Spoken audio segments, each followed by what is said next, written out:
What is up guys? Good morning sa lahat. Kakagaling lang natin doon sa Lagindingan na area dahil may trabaho na naman. So guys, what's up? Diba recently andito si Lodi Cakes Jet Li sa Misor nang dahil sa Loop de Madrid. At may motor star sa likod. At tayo ay sa kasamaang palad hindi na po nakapunta ng 955 dahil inumaga na naman sa tindahan. So wala tayong magawa dyan. Sayang yung oportunidad, no? Ang plano ko na lang kasi is ako na mismo ang pupunta sa store ni Jet Li, no, doon sa may Cebu. So yun, para makakuha talaga ako ng full package, no?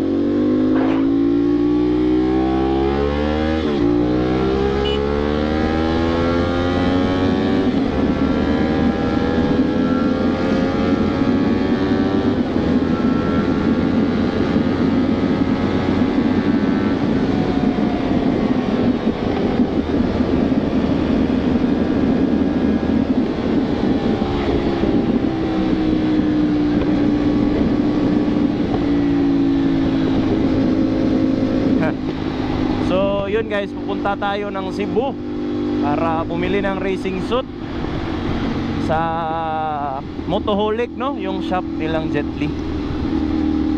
At yun, kamusta kayo guys? Sino nakapunta ng 955 at nakapag-picture kang Lodi Cakes? Nakakainggit, no? Silang Esteban, sila lahat mga CDO Hunter photographers, no? Andun talaga, present na present. Ay nako, nakakainggit talaga sa lahat ng nakapag meet and greet doon kang Jet Li sa 955 at saka sa view deck, no? Kasi yung Loop de Madrid po is 2-day event na pinuputol po yung first day doon. Ang last checkpoint ng first day ay sa may Butuan. Yung iba, balita ko pinatuloy nung hanggang yung sa first day pa lang pinatuloy. Ay nako, mga kamuti talaga, di ba? Alam nila naman yung rules, break pa rin, di ba?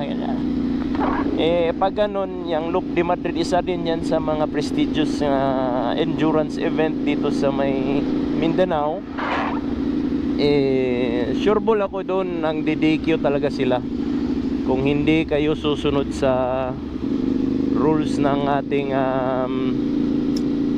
mga marshal at saka organizers, no? Oo. Yan lang talaga yung nagpipigil sa mga kamuting nagre-race sa endurance, yung mga ganyan. So yan talaga ang gusto ko, ini-implement yung rules ng challenge doon, hindi kagaya nung dati na sabi nila 1 PM daw, tang ina 1 PM up 9 AM pinapasok na, tang ina, may pa first pang nalalaman ang mga puta. Yun nga, pero gayon pa man, pinafinish na pa rin nila ako kahit picture lang yung dala ko, walang video kasi photo op nga, patay video, you know, wala talagang Clarix. So yun guys, nag-register na po si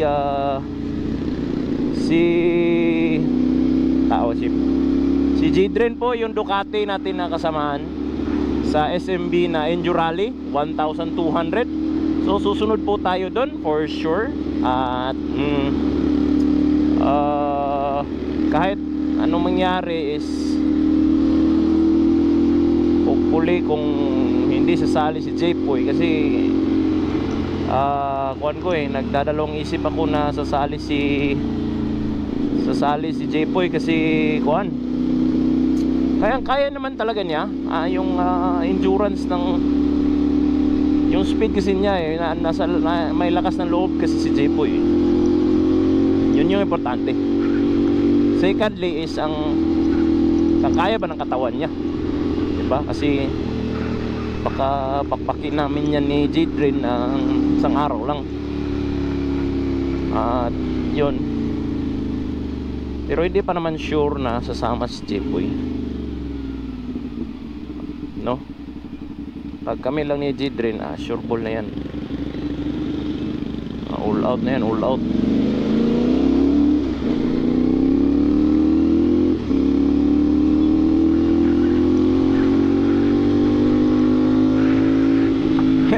Talo ako dun sa NMAX na yung nakaturing jacket, grabe.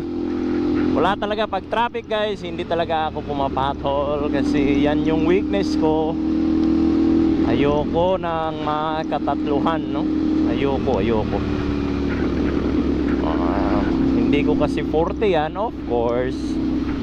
So, sa'yo na, magbibigyan kita. Ikaw na. Edi wow. So, kamusta guys? Nakuha na pala ni Doms yung motor niya. So, taga Valencia lang pala siya. Pumunta ka na dito sa Cagayan at magpa-elbow ka dyan sa may E-Fuse. Gawin mong pure street pipe, tsaka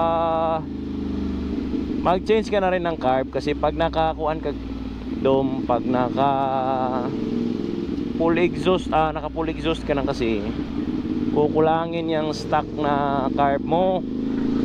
Wala rin yan silbi kasi hanggang 130 lang yan sa stock pa, sa stock carb, no?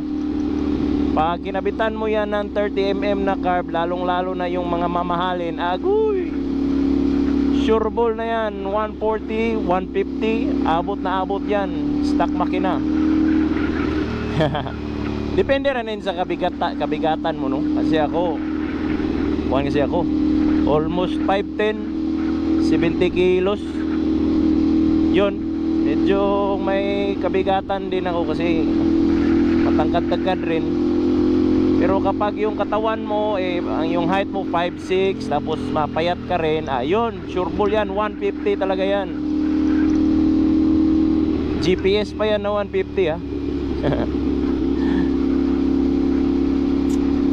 Stroll. Kamusta na nga pala yung video natin? Yung motion blur dito ba? Mukhang mabilis, no?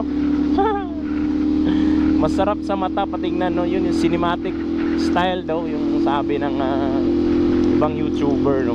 So, ginawa ko may ND filter, parang shade sa GoPro ko. Yun. Uwi tayo ngayon guys, birthday kasi ng nanay ko.